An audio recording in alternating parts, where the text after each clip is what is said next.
Okay, guys, so let's do this. This is just a really common eye look that I do on myself because I find it's really flattering if you have kind of a lot of lid space but a deep set eye. So I'm going to start all the way from skincare.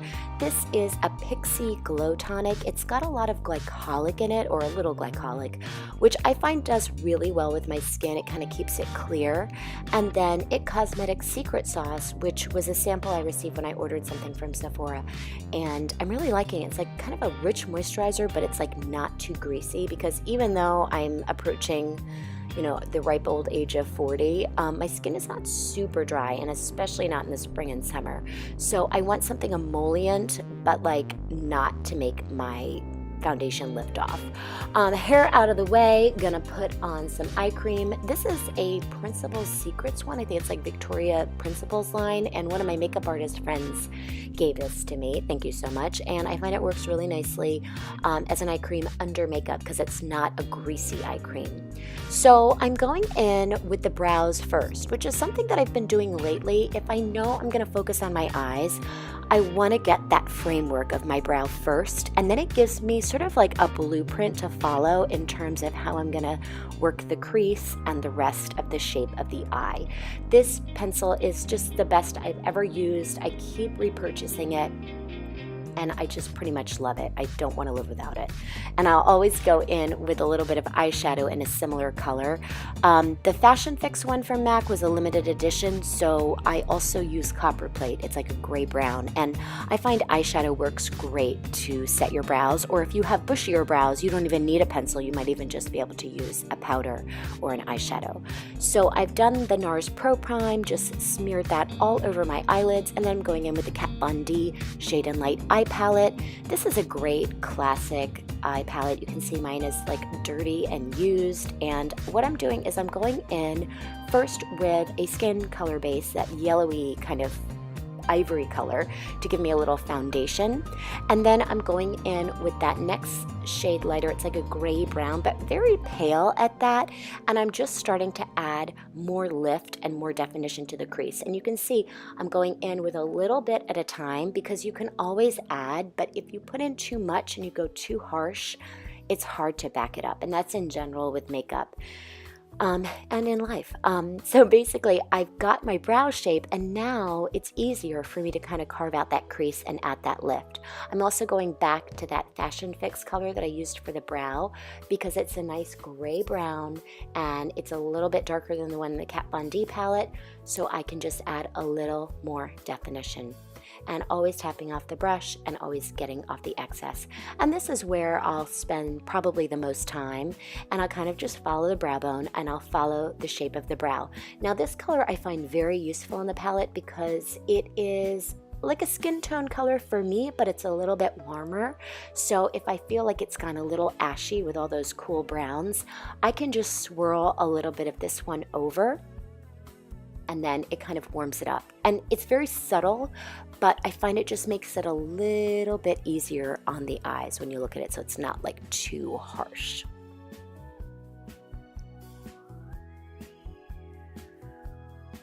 Okay, so that's a pretty good place to stop. And you can always go back, but I like to get the shape to start. So now we've got this eyeliner in coffee. Pretty much every brand out there makes a dark brown. And I'm pushing this right into the lash bed because I don't want there to be any skin showing. And this just gives me a little bit of framework. It'll make my lash line look thicker. And I'm just kind of smudging it in. You can see it doesn't have to be a perfect line because I'm going to go in with a brush and smooth it out.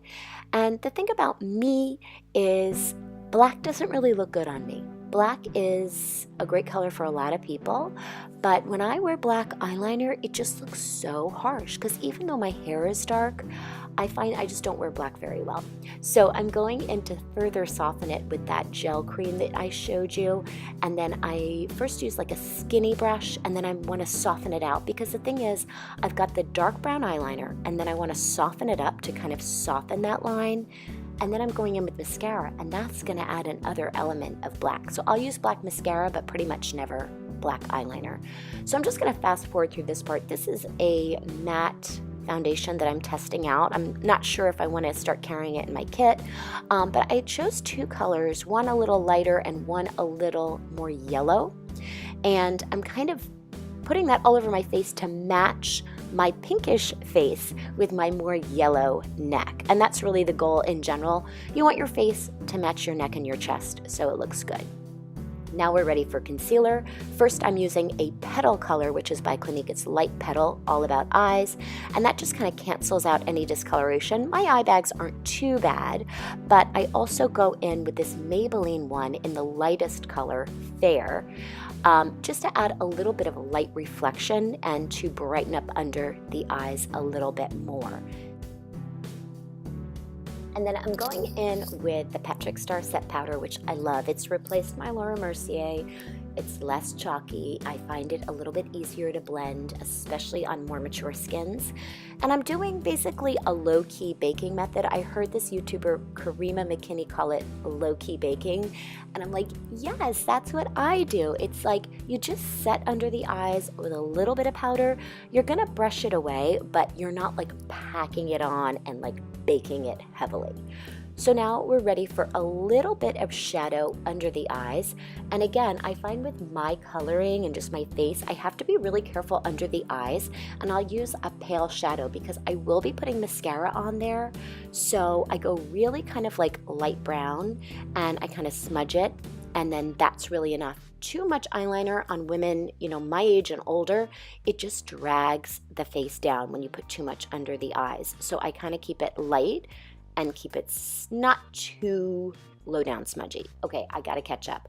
We're going in with a little bit of this NARS Seaside bronzer and then a little bit of blush. I'm using two colors, the MAC Mineralize blush in Warm Soul, which I love, and I'm putting it kind of high on the apples of the cheeks. Now, if I were 20, I'd put it lower down, but because I'm not and I want to lift my face up a little bit, I put it a little bit higher on the cheeks, and then I just went in with that second color because I wanted a little more like rosiness and brightness. It was early in the morning, so I felt like that was a good choice. And then tons and tons of mascara. I usually spend like 3 minutes on each eye, coating and more and more and more. And sometimes people will say, oh, what mascara are you using? Or are you wearing false lashes? And I'm like, no, I just spend more than 2 seconds putting mascara on. It's not like 1, 2 done. You got to keep going. You got to get every lash.